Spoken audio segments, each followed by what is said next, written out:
তাই সকালবেলা উঠে চোখটা খুলতে পারছিলি না মনা? একবার ভাব, দেখ কি ঝড় এসেছে। সে উড়ো ঝড় দিচ্ছে, উড়ো ঝড়। হ্যাঁ, পুরো অন্ধকার। প্রচণ্ড পরিমাণে ঝড় বৃষ্টি হচ্ছে ঠিকই বাইরেটাতে, কিন্তু সকালবেলা জানেন তো এতটাও অন্ধকার ছিল না। এই যে বাজার থেকে নিয়ে এসেছে একটা কাতলা, ছোট একটা মাছ, আর তার সঙ্গে আছে কয়েকটি পুঁটি মাছ। তো পুঁটি মাছের ভাপা চন্দনের ভীষণ ভালো লাগে জানেন। আর এই মাছটা রান্না করব সর্ষে আর পোস্ত দিয়ে। চলুন মাছটাকে পরিষ্কার করে নিয়ে আসি। ভালো করে কেটে বেছে নিয়েছি, সঙ্গে মাখিয়ে নিয়েছি একটু সামান্য নুন হলুদ। সকালবেলা আরও কিছু রান্না করেছিলাম, তবে জানেন রান্না করতে করতে এই কড়াইয়ের মধ্যে কিছুটা তেল ছিল। ভাবলাম সেটাকে নষ্ট করব কেন, মাছটাই ভেজে নিই। মাছটা হালকা করে ভেজে নিয়ে তার সঙ্গে তো একটু মশলাপাতি করতে হবে। সেই জিরে, আদা, লঙ্কা সমস্তটাই বেটে নেব মিক্সারে। তবে জানেন হাতে বাটা মশলা ভীষণ ভালো লাগে ঠিকই খেতে, তবে বাটার ভীষণ অসুবিধা হয়। চলুন মাছগুলোকে তাড়াতাড়ি চটপট ভেজে নেব। আর তারপর ঝড় বৃষ্টি কমলে পরে যাবো একটু বাজারের দিকে। আজকে একটা চার্জিং ফ্যান আনবো জানেন। এই যে সোহাগের ভীষণ একটি বায়না হয়েছে যে ছোট্ট একটা চার্জারের যে পাখাগুলো হয় সেগুলোকে কিনবে। তবে ভীষণ সুবিধা হয় জানেন, এগুলোকে যেখানে সেখানে ক্যারি করা যায়। তো ভাবছি তাই যাব। তার আগে এই রান্না বান্না তো সারতে হবে ঠিকই, তবে এই বৃষ্টিটাকেও একটুখানি দেখে যেতে হবে। নাহলেই বোঝা বড় দায় যে কখন যে ঝমঝম ঝমঝম করে পড়তে থাকবে। এই দেখুন না, সকালবেলাও এত অন্ধকার ছিল না, কিন্তু এখন দেখুন বাইরেটিতে মনে হচ্ছে না 8 দিন আছে, মনে হচ্ছে প্রায় সন্ধে কিংবা রাত। এখানে নিয়েছি একটু ওই পুঁটি মাছটার জন্য পোস্ত, সর্ষে, আদা আর কিছুটা লঙ্কা। তবে খুব বেশি লঙ্কা হওয়া দরকার নেই জানেন। এই পোস্ত কিংবা সর্ষে দিয়ে কোনো কিছু করলে তার যে খুব বেশি ঝালের প্রয়োজন হয় তা নয়, 2-1টা লঙ্কা দিয়েই হয়ে যায়।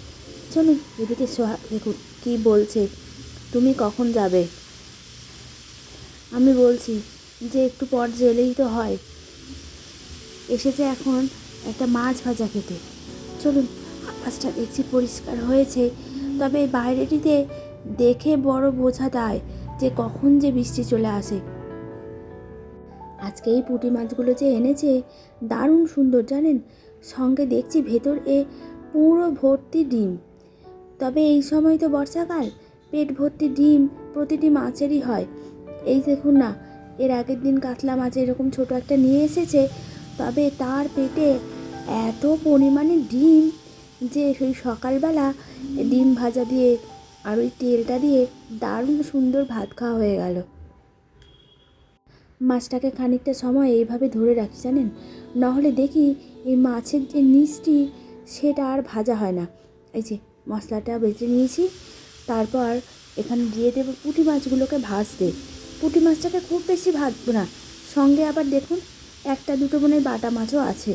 বাটা মাছগুলোই ছোট ছোট হলে পরে বেশ স্বাদ লাগে, তবে বড় বাটার থেকে ছোট বাটাই বেশ ভালো লাগে জানেন। এই ছোট ছোট মাছগুলো দারুণ সুন্দর স্বাদ হয়।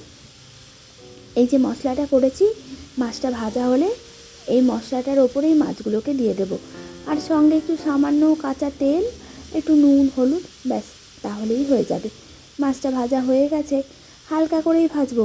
পুঁটি মাছ তো খুব বেশি ভাজার কোনো প্রয়োজন নেই, অল্প একটু ভাজলে পরেই মাছটা দেখি সেদ্ধ হয়ে যায়। তবে এর আগের দিন করেছিলাম কাঁচা মাছের, দুর্দান্ত স্বাদ হয়েছিল জানেন। গরম ভাতে এরকম একটু সর্ষে পোস্ত বাটা দিয়ে কোনো মাছের রান্নার রেসিপি হলে সেটা দারুণ সুন্দর লাগে। তবে এখন তো গরমকাল, এই সর্ষে পোস্ত খেলে প্রচণ্ড পরিমাণে আবার গ্যাসও হয়। তবে সবসময় রান্নার একটুখানি আলাদা স্বাদ না হলে পরে ভালো লাগে না। একই রকম একঘেয়েমি রান্না যদি প্রতিদিন খেতে থাকি, মনে হয় আজকে একটু অন্যরকম রান্না করব। ব্যাস, এটা তো জিরে আদা লঙ্কা দিয়ে করবো ঠিকই, আর ওটা একরকম হলো, দারুণ ভালো লাগবে খেতে। চলুন এটাকে একটুখানি ভালো করে মিশিয়ে নিই মশলাপাতিগুলোর সঙ্গে, তারপর হালকা একটু জল দেব, তারপর এটাকে বসিয়ে দেবো। এটা হয়তো মিনিট 5 লাগবে। তবে জানেন, এই মশলা করতে গিয়ে আজকে দেখছি কারেন্ট নেই। দারুণ একটা অসুবিধা। যদি এই মশলার সময় যদি কারেন্টটি চলে যায়, মাথার ওপর যেন একরকম ছাদ ভেঙেই পড়ে। পেঁয়াজটাকে হালকা করে দিয়ে দিলাম। মাছের মধ্যে একটু পেঁয়াজ দিলে পরে দারুণ তার স্বাদ আসে। এই দেখুন কি সুন্দর ফুটে গেছে, অসম্ভব সুন্দর কালার এসেছে জানেন। গরম ভাতে দারুণ সুন্দর লাগবে খেতে। সোহাগ একবার করে আসছে আর বলছে ঠিক কখন যাব। এই ছেলেপুলেদের বায়না জানেন একটার পর একটা থেকেই যায়। যতক্ষণ না সেটা আনা হবে ততক্ষণ মনে হয় শান্তি নেই। কী জানি তার হাতি ঘোড়া মাথা কি আছে, সেটা নিয়ে এখন ভাবনা। চলুন, মশলাটা ভালো করে কষানো হয়ে দিয়েছে। এবার সামান্য একটু জল দিয়ে ব্যাস এটা হতে থাকুক। তার সঙ্গে তো ওই পাশের তরকারিটা হয়ে গেছে। তবে এই ভালো করে জলেরটা ফুটে এলে তারপর ওই মাছগুলোকে দেব। জলটা ভালো করে ফুটে এসেছে জানেন। এই ঝোলটা একটু আজকে হালকা পাতলাই রাখবো, খুব বেশি মশলাপাতিও দিইনি। গরমের মধ্যে কিছুই আর ভাল লাগছে না। তবে এই পাখাটা কিনতে বলছি, যেতেই হবে। চলুন, দুদিকে তো দুটো একটা হয়েই গেছে, আর একটা সামান্য পরিমাণ বাকি আছে। তবে অসম্ভব সুন্দর হয়েছে কালারটা। তবে সর্ষে পোস্ত দিয়ে কোনো কিছু রান্না করার সময় বেশ খানিকটা সর্ষের তেল দিতে হয়। রান্নাবান্না হয়ে গেছে, বিকেল এখন প্রায় 5টা-6টা বাজে। চলুন যাবো একটু বাজারের দিকে, রেডি হয়ে নিয়েছি। তারপর আবার আপনাদেরকে এনে দেখাবো পাখাটি কেমন হয়েছে। তবে ওই ছোটো পাখার জন্য মাথা বলছি ভীষণ খারাপ হয়ে গেছে জানেন। চলুন দুকা করে বেরোই এখন, তারপর দেখি সেটাকে আনতে পারি কি না। আনা হলে আপনাদেরকে একটিবার দেখাবো। চলুন তবে আজ আসি, আবার দেখা হবে নতুন একটি ভিডিওতে। ততক্ষণ ভালো থাকবেন, সুস্থ থাকবেন, আর সকলকে ভালো রাখবেন। আর অবশ্যই কমেন্ট করে জানাবেন ব্লগগুলি আপনাদের কেমন লাগছে। ভালো লাগলে একটি লাইক করবেন। আজ তবে আসি, আবার দেখা হবে নতুন একটি ভিডিওতে। চলুন যাক, স্বাগতিকে রেডি হয়ে নিয়েছে, এরপর তো আমরাও বেরিয়ে পড়ব।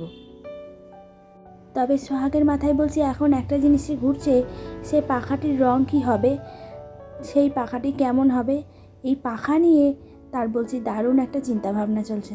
চলুন যাক, আর বেশিক্ষণ অপেক্ষা করাবো না ওকে।